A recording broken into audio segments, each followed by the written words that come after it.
Good afternoon, everyone. My name is Ann Kinseth, and I am the Director of Education at the Meadows Museum. And I am delighted to welcome you to the museum's first Learning at Lunch talk. Daniel Ralston is a PhD candidate at Columbia University, where he specializes in the art and culture of 19th century Europe and Latin America. His dissertation considers Spanish painters at work in Paris in the 1860s and 1870s, analyzing how they interacted with and subverted the art and expectations of their better-known French contemporaries. During his time at the Meadows Museum, as the Meadows Curatorial Fellow in 2018 and 2019, he authored a catalog essay on Mariano Fortuny and curated a focused exhibition which closed in early 2020, and it explored the working methods of Joaquin Sorolla. Daniel received his BA in Art History and Spanish from the University of British Columbia. His work has been supported by the Social Sciences and Humanities Research Council of Canada, and this fall, if everything works out with COVID, he hopes to be able to resume his research in Madrid at the Casa de Velázquez. So with that, I will turn it over to Daniel Ralston. Hi there, everyone, and thank you so much for joining on your lunch hour, such as it is. I want to thank Ann Kinseth for that wonderful introduction, and of course, the Meadows Museum for inviting me back to give a talk well after I've been a fellow at the Meadows, even though I've continued to be involved with the Meadows throughout the past year and a half or so. So today, what I want to talk about are exactly the things that I set out in the title of my talk: Goya, the Goyesque, and the rest. So what do these categories mean? And why are the distinctions between them so important and crucial? So what I'm going to talk about today, and here's the plan of what I will be speaking about in the next 30 minutes or so. I'm going to begin with an anecdote, which will tell us a little bit about the gravity of the distinctions between these three different categories. Then I'm going to move on to consider briefly who Goya was, to who, and when. So who was important, and how did Goya fit into their artistic understandings. And then the third part of the talk, which constitutes the majority of it, will be to trace these different arguments and ideas through a couple of case studies, looking first at the Goyesque, and then, of course, at the rest. This is a painting in the Prado Museum that shows a giant standing bestride a mountainous landscape over top of a fleeing crowd. We see people running away, we see bulls, we see horses, we see covered wagons. It entered the Prado in 1931, and it was celebrated as an imaginative feat of Goya's. It was associated with an allegory called an allegory of the eagle, which is a painting that was now lost, but was known to have been displayed in the 19th century. And it was thought to comment on Napoleon's invasion of Spain. In style and in size, it's seen as a precursor to the black paintings, the monstrous macabre images that Goya painted on the walls of his house late in his life. It's also, of course, related to the romantic image of Spain, the idea of this dark Spain associated with the black paintings as well. And so after all this time and all this consideration, this painting began to become suspect. Different names were thrown around in association with it. Some said Eugenio Lucas Velázquez, for example. But people, for the most part, and for much of the 20th century, thought this was almost certain to be an autograph picture by Goya. But in 2008, the Prado held a press conference and made a major announcement. They did not consider the painting to be by Goya anymore. There are a number of arguments they make, but they all really have to do with this lower left corner. That's the main zone of contention. There are other documentary reasons cited, but really what they focus on most closely are things that we're going to look at down here in the bottom left-hand corner. So part of the analysis is stylistic, and this is applied to the entire canvas. But in particular, the authors of this study point out that these two very small figures have costume that is inconsistent with the period during which the painting is thought to have been painted. And so in the female costume on the top right here, I show you the detail. This particular kind of overgarment was thought to be more characteristic of the 1820s than the 1810s, when the painting was supposed to have been painted. Of course, at least I think for you and for me looking at this painting, it's very, very hard to make out exactly what this person is wearing, or even if it's possible to make that kind of determination. And then, somewhat contradictorily, for the male figure on the ground beneath the horse, they say that this costume looks to have been something from the 1790s, the costume of a bullfighter of the 1790s. But they explain that one away by saying that Goya generally paints his toreros in the style of the 1790s, regardless of when he actually painted the picture. So a couple of pieces of contradictory sort of costume evidence. But the kicker for this analysis is this very small set of marks down in the bottom left corner where you would often find a signature. And in the analysis of the authors of the study, the A and the J are the letters that apparently one can see in these two small marks. So Manuela Mena Marquez, who is the curator of 18th century painting and Goya at the Prado, presents these findings at a press conference in 2008, publishes the full report in 2009. And as you might expect, given how scant this evidence seems, at least visually, people were not quite sure what to make of this.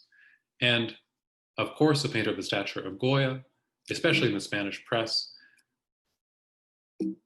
was something that came to broad attention almost immediately. And in art historical terms, all hell breaks loose. So we see a different set of editorials, we see different journalists taking different positions, and normally, if you know any art historians in person, or if you've encountered some at the Meadows, you know that art historians are generally pretty retiring, reticent types who don't want to give offense. That, however, is not the case in the attribution of the Colossus.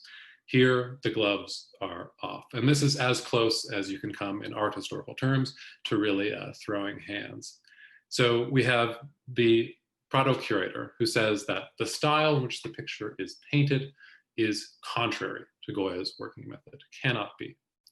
Valeriano Bozal, who's a major historian of Goya, says somewhat snidely that the most convenient arguments have been chosen.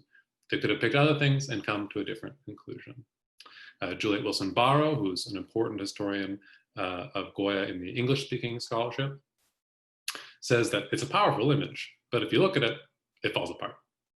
And then, by far the most damning and the most sort of gauntlet-dropped comment of all is given to Nigel Glendinning and Jesus Vega, two also prominent historians of Goya. And they say, and it's worth quoting in full, the arguments in favor of decataloguing the Colossus are not only unconvincing, but also, in the final analysis, scandalous for their errors and sophisms.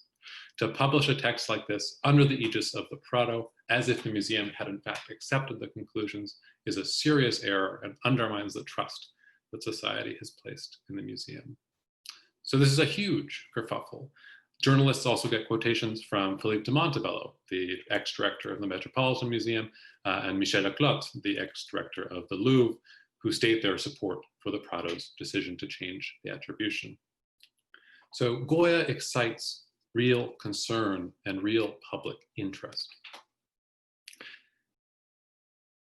Nigel Glendinning, the Goya specialist, died at a very advanced age in 2013, but in an article published posthumously in 2014, they returned to the theme of the Goya attribution in an article called Time to Reopen the Debate about the reattribution of Goya's Colossus. So from beyond the grave, Glendinning writes back to us to suggest that the marks at the bottom left, the A and J, are not quite right. But what we should look at instead as a potential signature is this passage of light-colored marks on the ground just to the right of the fallen bullfighter. He reads the bottom left characters as an inventory number. Hard to say which of these is most correct.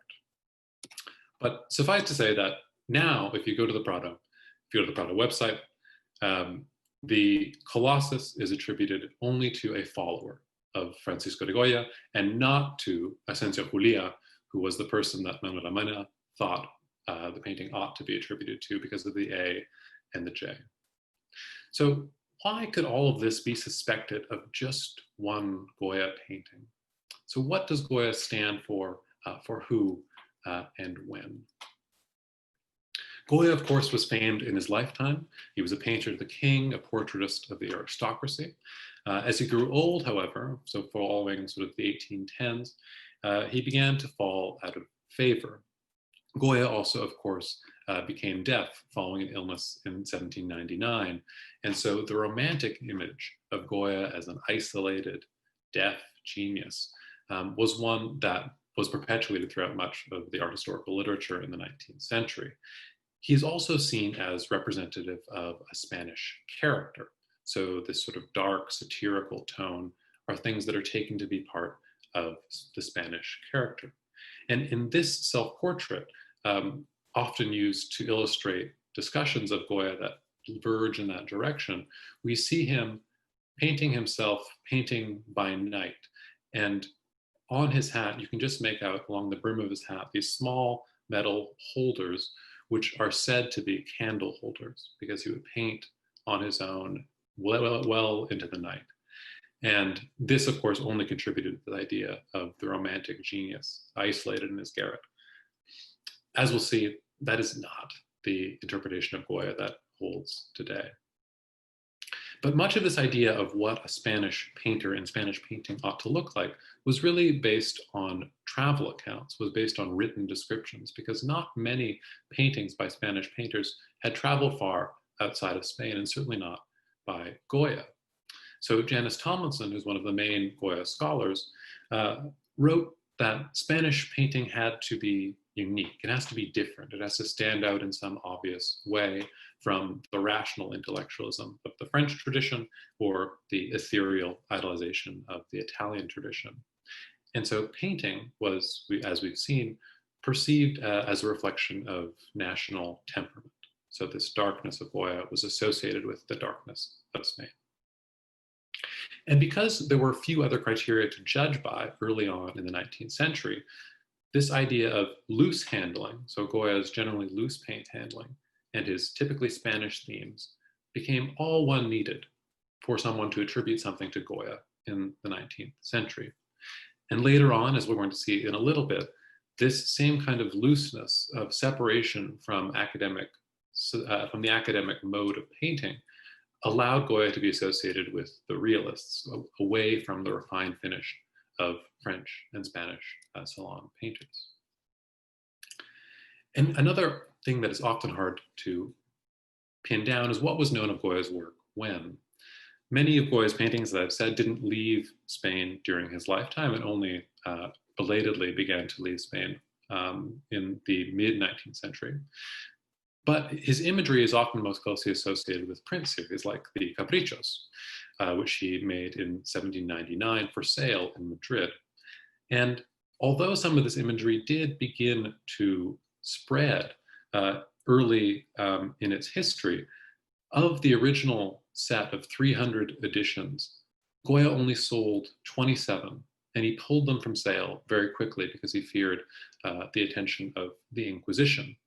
And his later print series, which have some of the sort of fantastical elements that people often associate with Goya, were published well after his lifetime for the first time. He didn't actually use the plates to print.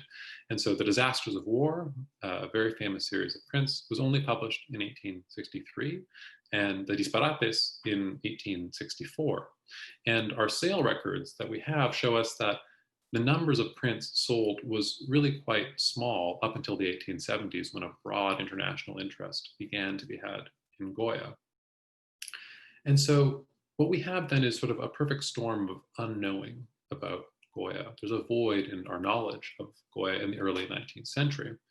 And as interest in his work began to grow in Spain and then abroad, it began to spawn homages, references, imitations, and much else. So the Goyesque.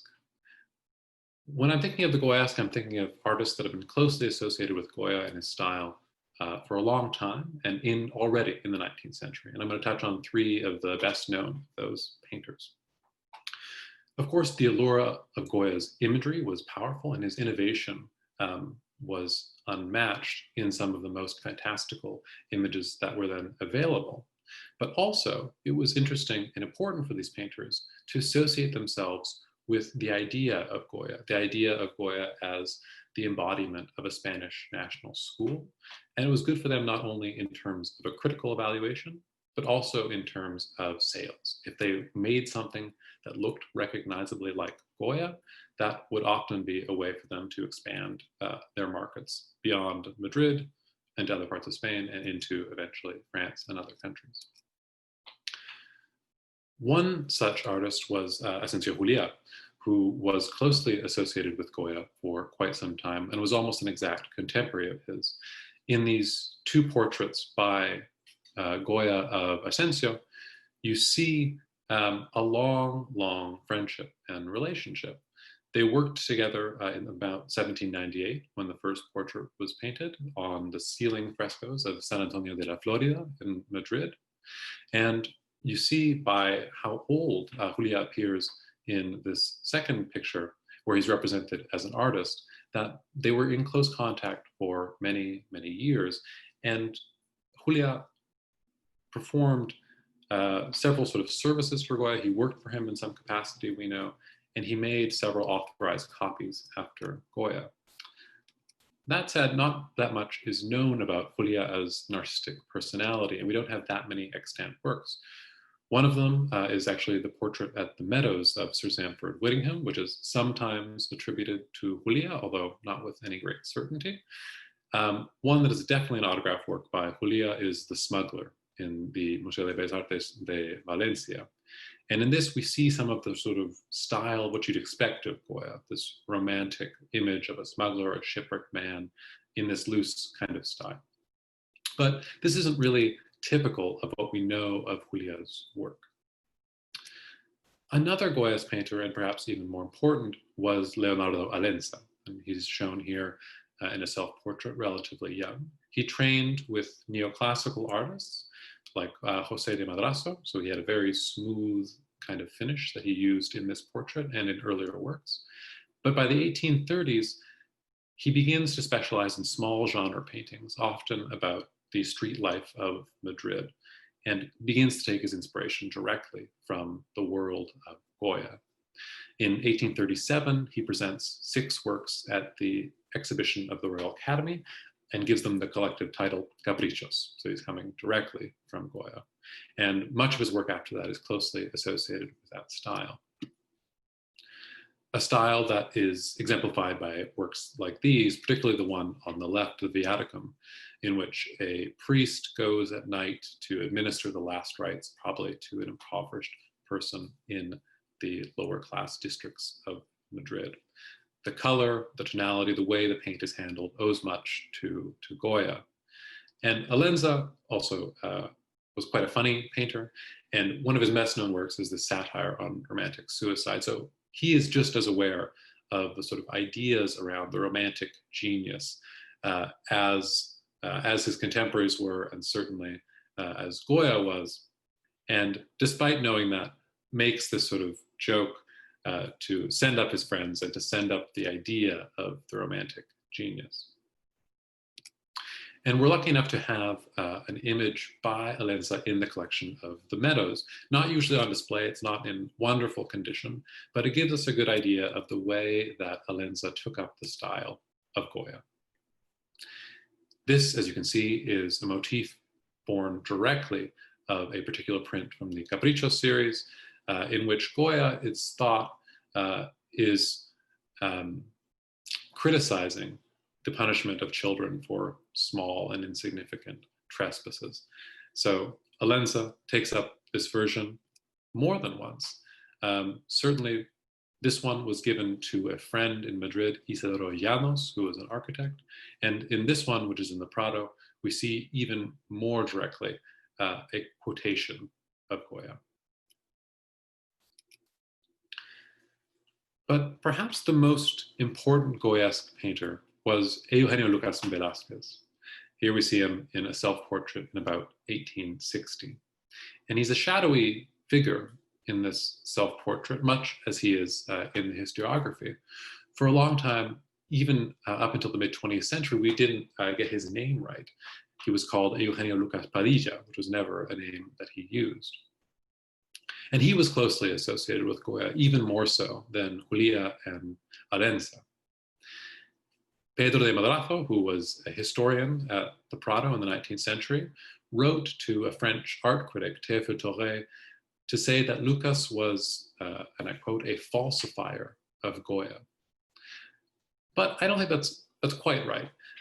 Lucas was certainly someone who was inspired by the visual world of Goya, but he was someone who generally would mix up and think through new ways of presenting the material of Goya.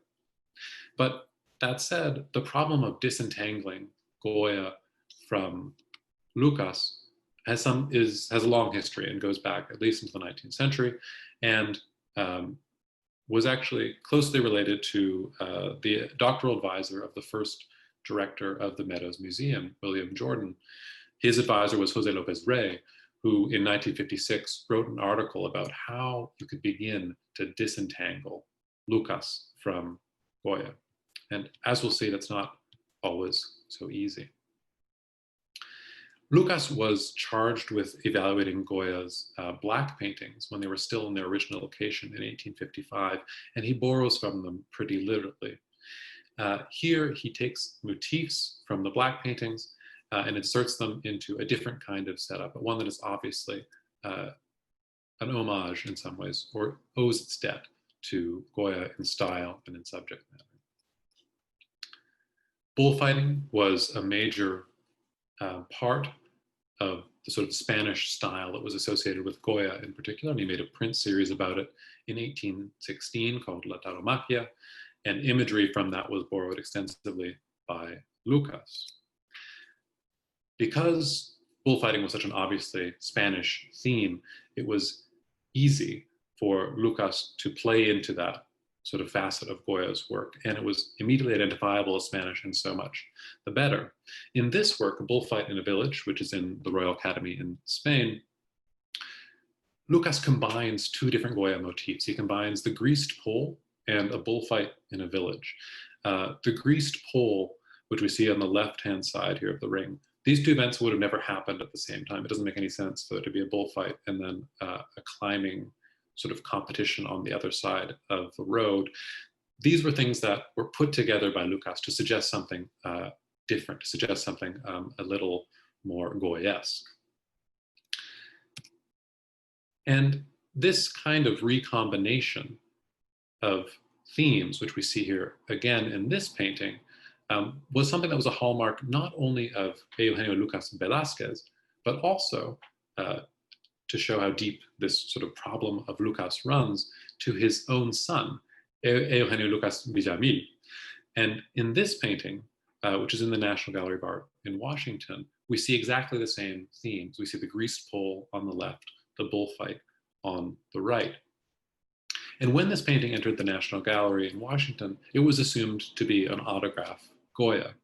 And the owner of the painting in the 1950s, after having received some uncertainty about the attribution of the work, wrote to Sanchez Canton, who was the director of the Prado in the 1950s, and asked for it to be inspected. After sending the painting over, he received back a letter in which there were 8 bullet points stating all the ways that this painting could not be by Goya. Of course, the donor was a little less than happy with this result, and so had recourse to the dealer that he bought it from, Wildenstein, who upheld the attribution to Goya without any doubt.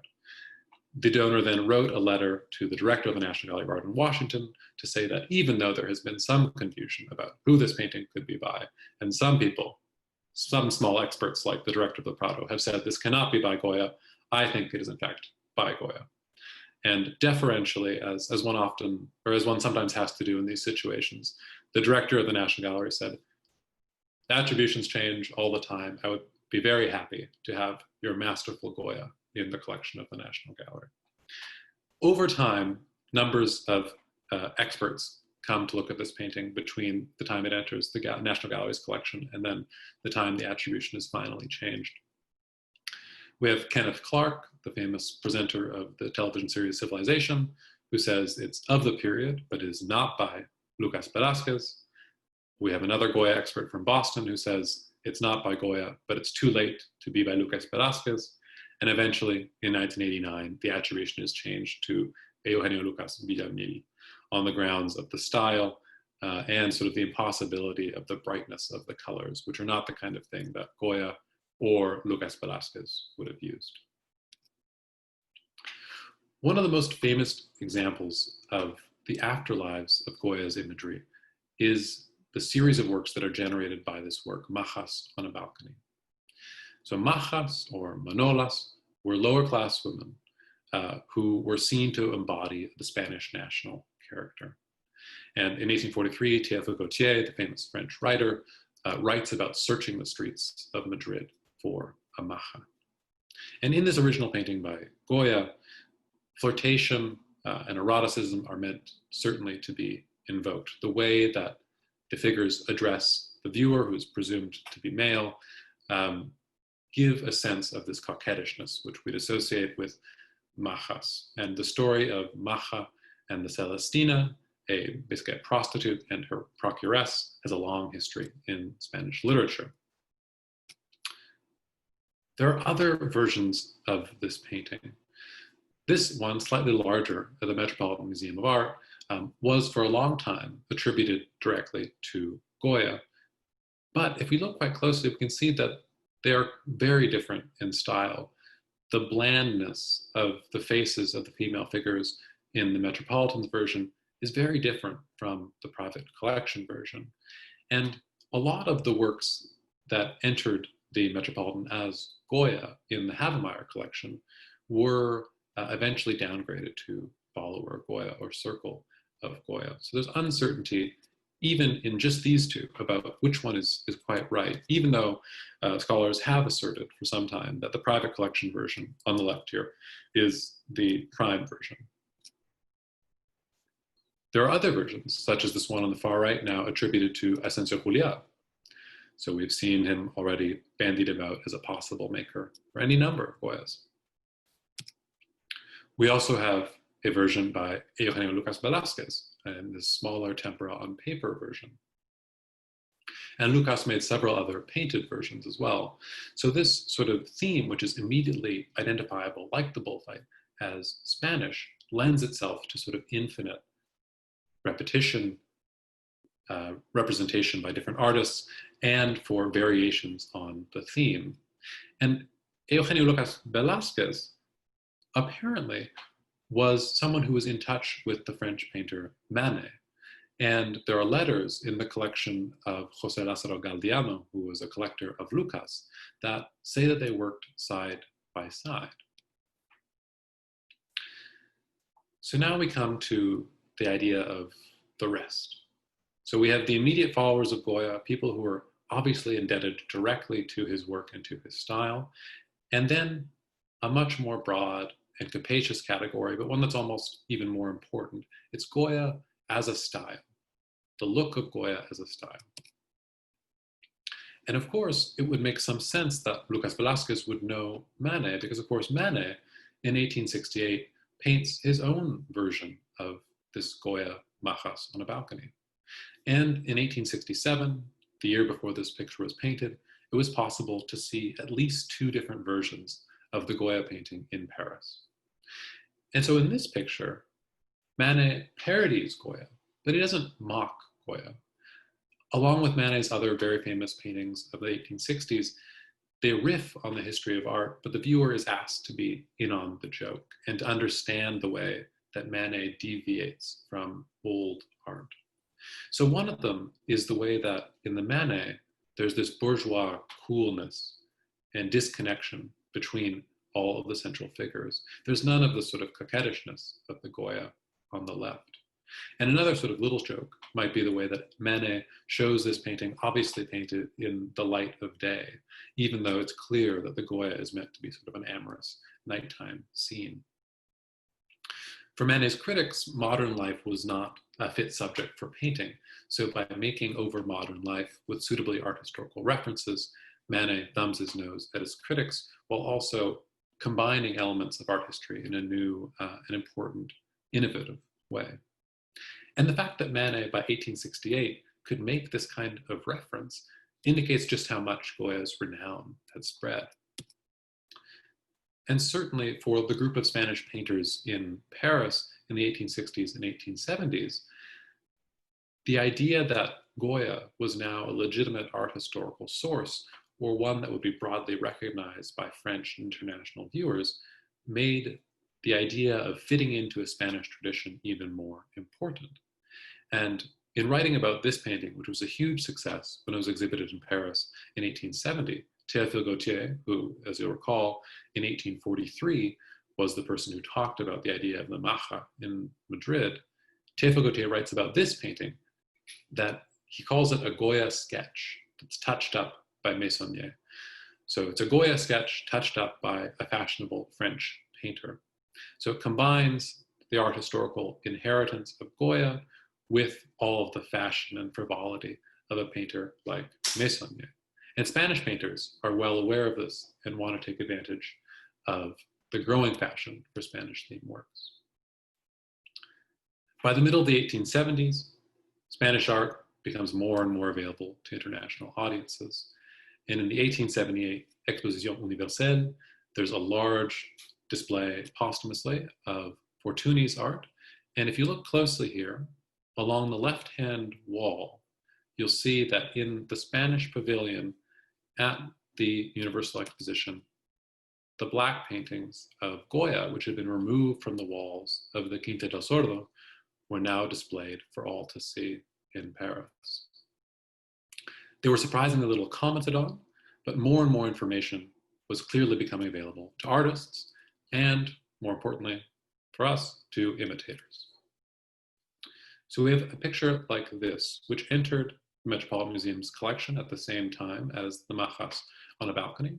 And this one is clearly a pastiche. The Met will not even say that it's attributed to Francisco de Goya. They say style of, which is about as harsh a judgment of a picture as you can have.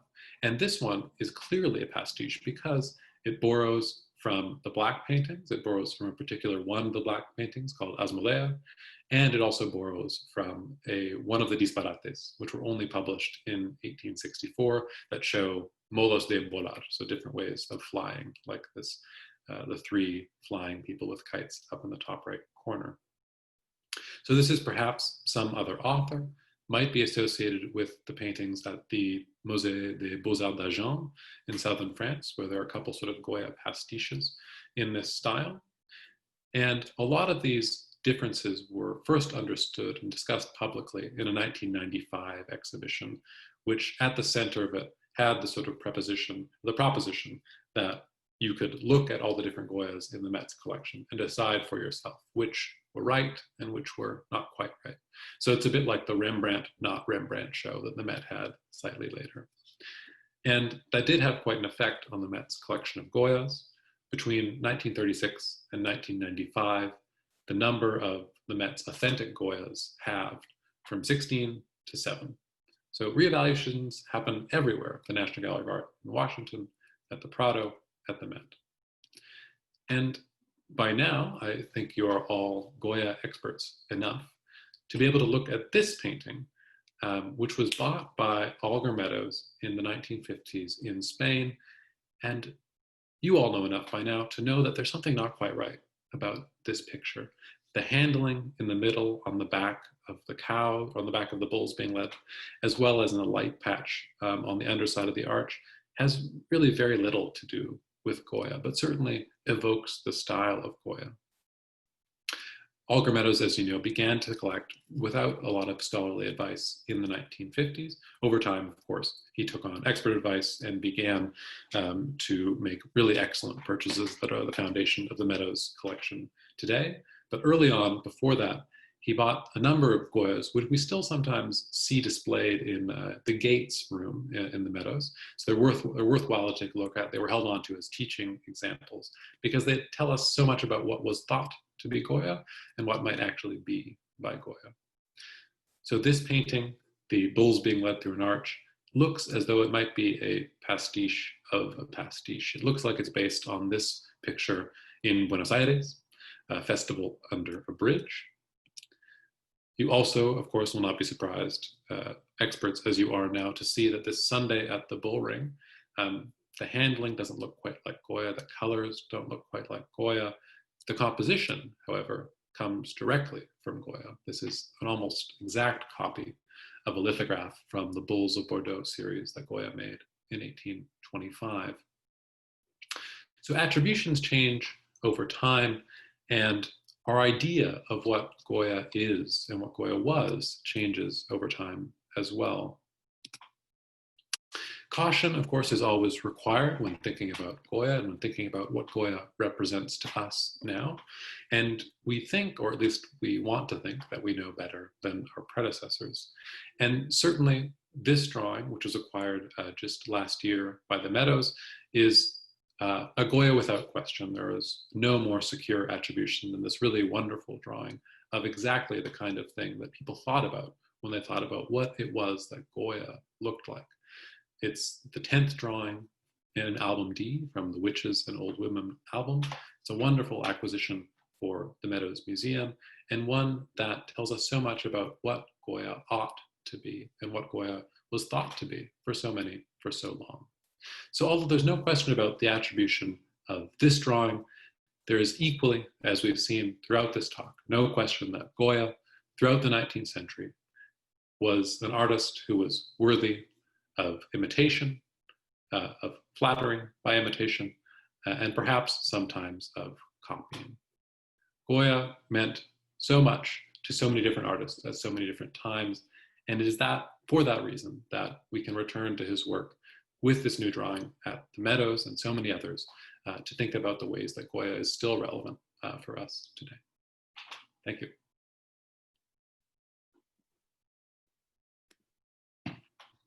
Daniel, thank you so much. That was fascinating. We do have a few more minutes left for question and answer. And so this is when I will invite anyone who has a curiosity to go ahead and unmute yourself.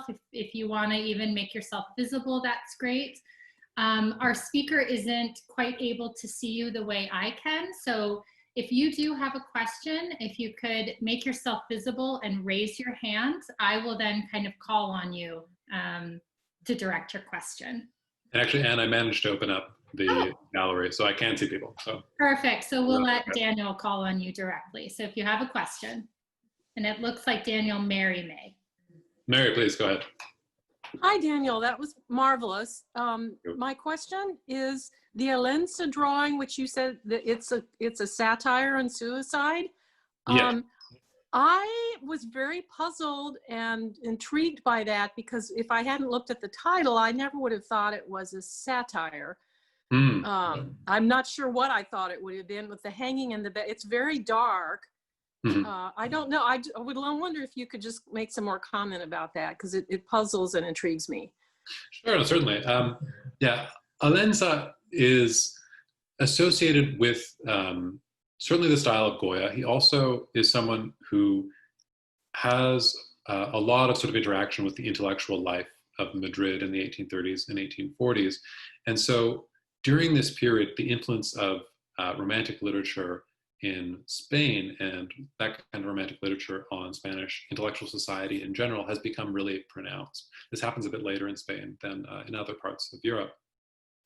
And there's actually a companion piece to this about exactly the same size, which is also in the Museo del Romanticismo, which is another sort of scene of this kind of despair. And the idea of suicide as a way out of sort of the problems of love and of life was something that had much to do with sort of a new kind of individualistic cast of writing that traces its way back for some people to Goethe's The Sorrows of Young Werther. And at the end of that, Werther also commits suicide. And so the satire part of it, I think, is just to suggest some of the comic elements of dying for seemingly no reason. And this one, combined with the companion piece, the satire on suicide for, or romantic suicide for love, seen together, they are dark. I don't disagree with that. But I think they were intended as a way of poking fun at his friends for taking this literature as seriously as some of them seem to have.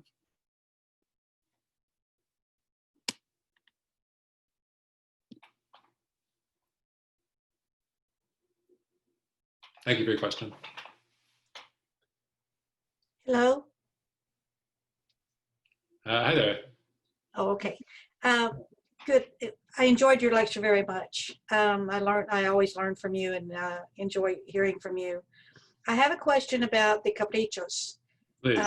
that you mentioned, that he pulled them after 27 editions because of fear of the Inquisition. I always think of Goya as a fellow who painted inside the lines and often painted outside the lines, basically thumbing his nose at the rules and regulations a lot of times. But I'm curious, why would he have undertaken such a bizarre or enlightening set of prints when he knew, he had to have known before he printed them, before he made them, what the Inquisition would have thought of them? And so why would he have gone ahead and gone to the expense and the trouble of compiling such a remarkable series of etchings, engravings that he knew would not have been appropriate for the official regulators of the day? Yeah, thank you for your question. It's one that many people have asked, and many scholars have tried to figure out. Goya and Goya's intentions or his reasons for doing things have always remained pretty unclear. And this is also reflected in some of where this information comes from. For example, even though he pulls these etchings from sale relatively quickly and attributes some of that to a fear of the Inquisition, part of it is also that they just simply weren't selling that well.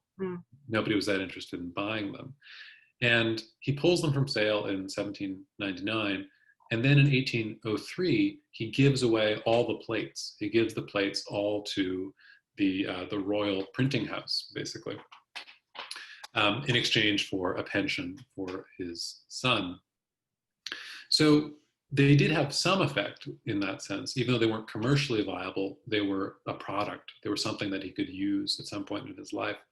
So there is, I think, certainly some fear of the Inquisition, and I think to be in the ill graces of the Inquisition would not have helped his cause in any way. But I think he set out to do it probably with the idea that this critique of Spanish society in the 1790s might be perceived as veiled somehow or a little more under the radar. But of course, as you point out, I mean, it's hard to imagine he could have really thought that. There are some things that suggest changes to the way the caprichos were structured. For example, the Sleep of Reason, the very famous one, which I show here, which is in the middle of the caprichos in their final form, was intended to be the frontispiece. It was intended to be the first one you'd see. And so that was at some point shuffled into the middle of it. And instead he puts a relatively sort of benign self-portrait at the beginning.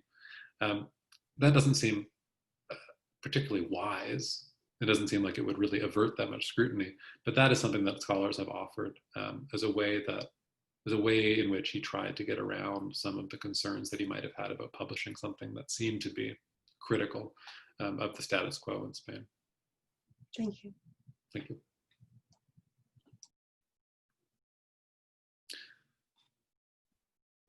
Daniel, I think we have a question from the viewer labeled Vanessa. Okay. Oh, yes. Daniel, please. Hi, Daniel. I was wondering if you could say something about the political implications of the Colossus painting that you began with. What would this have meant to people in Spain and other nations at the time? And also, I noticed that you did not take a firm stance on attribution. So maybe say a little bit about meaning and attribution of that painting. Thank you. Sure. Yeah, thank you for the question. So it seems clear that if this painting were to have been painted between 1808 and 1812 during the Peninsular War, in which Napoleonic troops invaded Spain and were broadly resisted by Spanish guerrillas and by troops from Britain and elsewhere, that the imposition of French rule on Spain was seen as just that, as an imposition and as an unjust war and an unjust attack. And so the inclusion of something like this, sort of the specter of war causing people to flee, causing disruption, would have matched quite well with this other allegory, the allegory of the eagle.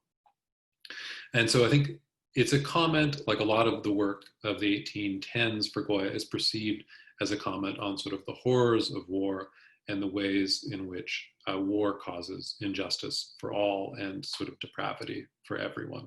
And so the Disasters of War print series also plays into the same kind of commentary on sort of the insanity of war that the Colossus is supposed to play into. And as for the attribution, it's a position that it's hard to be in as an art historian, to make these judgments, especially when you're going to be subjected to such a rebarbative commentary in Spanish daily newspapers as the ones that I showed you. But I think this one, it really does seem to me to be, I think it is someone who was very close to Goya, but perhaps not necessarily Goya himself. And actually just this year, there was a show in Agen that was all about sort of Goya as the potential sort of leader of a small studio or of a workshop. And so this is something that looks to me like a work that's designed by Goya and thought through by Goya, but perhaps painted in part by someone else. And that show was unfortunately curtailed by COVID, and the catalog of the publication, or the catalog of the show, actually hasn't come out yet. But when that does come out, I think we'll all hopefully have a better idea of what sort of the studio of Goya, or these followers of Goya, really looked like. But that's my sort of my cautious stance on that.